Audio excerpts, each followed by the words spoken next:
उत्तर प्रदेश में इन दिनों ज्योतिर्मठ के शंकराचार्य स्वामी अविमुक्तेश्वरानंद सरस्वती को लेकर बड़ा विवाद चल रहा है। जिस तरह से हमने देखा है, पहले भी मुख्यमंत्री योगी आदित्यनाथ और शंकराचार्य स्वामी अविमुक्तेश्वरानंद सरस्वती एक दूसरे पर लगातार संसद से लेकर सोशल मीडिया तक बयानबाजी और आरोप प्रत्यारोप लगाते आ रहे हैं। और अब इसी बीच ज्योतिर्मठ के शंकराचार्य स्वामी अविमुक्तेश्वरानंद सरस्वती के खिलाफ बाल यौन शोषण के आरोप में एफआईआर दर्ज की गई है। यही नहीं, उनके शिष्य स्वामी मुकुंदानंद ब्रह्मचारी और 2-3 अज्ञात लोगों के नाम भी शामिल है, जिसके बाद लगातार ये कहा जा रहा है कि यह सब साजिश के तहत की जा रही है। शंकराचार्य को फेक एलिगेशंस में फंसाए जाने की कोशिश की जा रही है।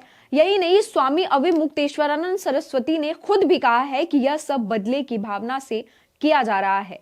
योगी सरकार यह सब मुझे फंसाने के लिए कर रही है।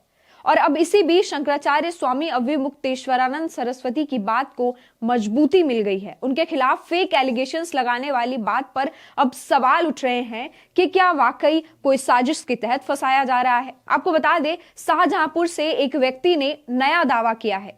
उसका कहना है कि पहले उसे अविमुक्तेश्वरानंद को फंसाने के लिए कहा गया था। उसका कहना है कि आशुतोष महाराज ने उस पर दबाव बनाया कि वह अपनी नाबालिग बेटियों के नाम से अविमुक्तेश्वरानंद पर झूठा आरोप लगाए। वह बोले कि उसकी बेटियों को आश्रम में रखा जाने के लिए कहा गया था और उनकी बेटियों का शोषण हुआ।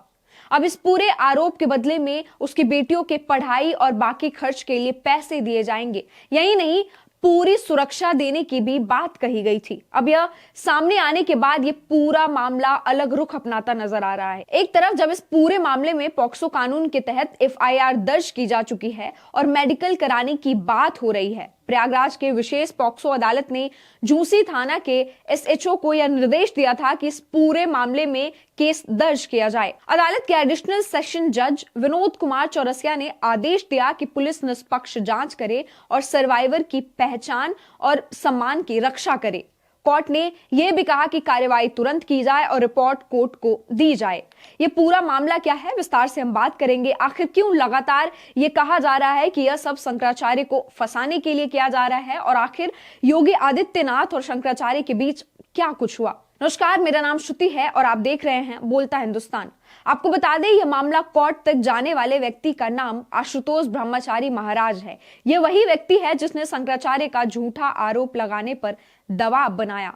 उन्होंने दावा किया कि उनके ट्रस्ट की ओर से माघ मेला में श्री कृष्ण जन्मभूमि की मुक्ति के लिए माता शंकुभरी देवी का महायज्ञ किया जा रहा था। उन्होंने बताया कि उसी समय उनके शिविर में 2 नाबालिग शिष्य आए और उन्होंने अपने साथ हुए कथित शोषण की बात बताई।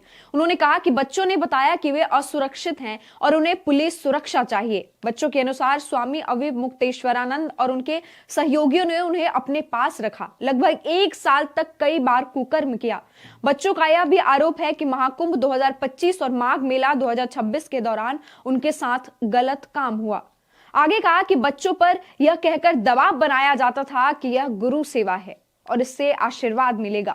यह भी आरोप है कि उन्हें स्वामी के साथ सोने के लिए मजबूर किया जाता था और उनके साथ गाड़ी में भी जबरदस्ती की जाती थी। जिसके बाद आशुतोष ब्रह्मचारी ने 24 जनवरी को झूसी थाने में शिकायत की।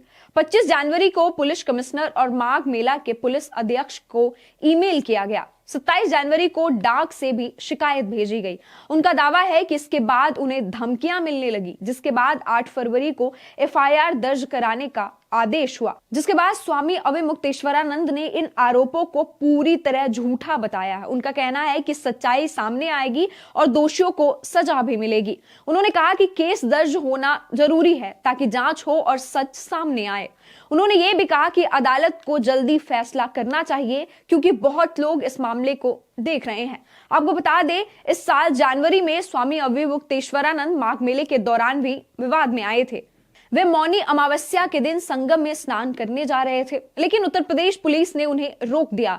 इसके बाद वे धरने पर बैठ गए और दोषी अधिकारियों पर कार्रवाई की मांग करने लगे थे। जिसके बाद 28 जनवरी को उन्होंने घोषणा की कि वो इस बार मेले में स्नान नहीं करेंगे। वो दुखी मन से वापस लौट रहे हैं। उन्होंने कहा कि इतिहास में यह पहली बार ऐसा हुआ है कि कोई शंकराचार्य बिना स्नान किए मेला छोड़कर गया हो।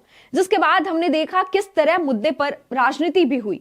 समाजवादी पार्टी के अध्यक्ष अखिलेश यादव ने सोशल मीडिया पर पोस्ट करके इसके लिए भारतीय जनता पार्टी को जिम्मेदार ठहराया। तकरार के बीच 14 फरवरी को उत्तर प्रदेश विधानसभा में मुख्यमंत्री योगी आदित्यनाथ ने कहा कि हर कोई शंकराचार्य नहीं बन सकता।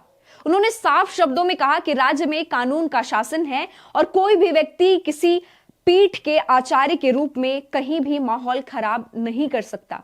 उनके इस बयान के बाद ज्योतिर्मठ के शंकराचार्य स्वामी अविमुक्तेश्वरानंद सरस्वती ने तीखी प्रतिक्रिया भी दी। उन्होंने कहा कि जब आदित्यनाथ मुख्यमंत्री बने तो उनके ऊपर 40 से ज्यादा मुकदमे थे और बाद में वे सारे मुकदमे हटा लिए गए। उन्होंने आगे कहा, अविमुक्तेश्वरानंद ने सवाल उठाया कि अगर कानून सबके लिए बराबर है तो फिर बड़े पद पर पहुंचते ही मुकदमे कैसे खत्म हो जाते हैं। उन्होंने कहा, आप विधानसभा में खड़े होकर खुद को कानून का पालन करने वाला बताते हैं तो फिर 45 मामलों का कोर्ट में सामना कीजिए। इस बयान के बाद राजनीतिक माहौल और गर्मा गया था और दोनों पक्षों के बीच जुबानी टकराव खुलकर सामने आई थी। अब इस समय मामला अदालत में है और जांच जारी है। एक तरफ बच्चों के गंभीर आरोप हैं, दूसरी तरफ स्वामी अविमुक्तेश्वरानंद इन आरोपों को साजिश और झूठ बता रहे हैं। अब एक नया दावा भी सामने आया है कि जिसमें यह कहा गया है कि झूठा केस बनाने की कोशिश की जा रही है। सच क्या है, यह मेडिकल जांच, पुलिस की जांच और अदालत की सुनवाई के बाद ही साफ होगा। कोर्ट ने यह साफ कहा है कि जांच निष्पक्ष होनी चाहिए और सर्वाइवर की पहचान की सुरक्षा जरूरी है। फिलहाल यह मामला धार्मिक, कानूनी और राजनीतिक तीनों स्तर पर चर्चा में है। आने वाले समय में जांच और कोर्ट की कार्यवाही के बीच यह तय होगा कि आरोप सही है या नहीं। इस पूरे मामले पर आपकी क्या राय है? अपनी राय कमेंट बॉक्स में जरूर लिखें।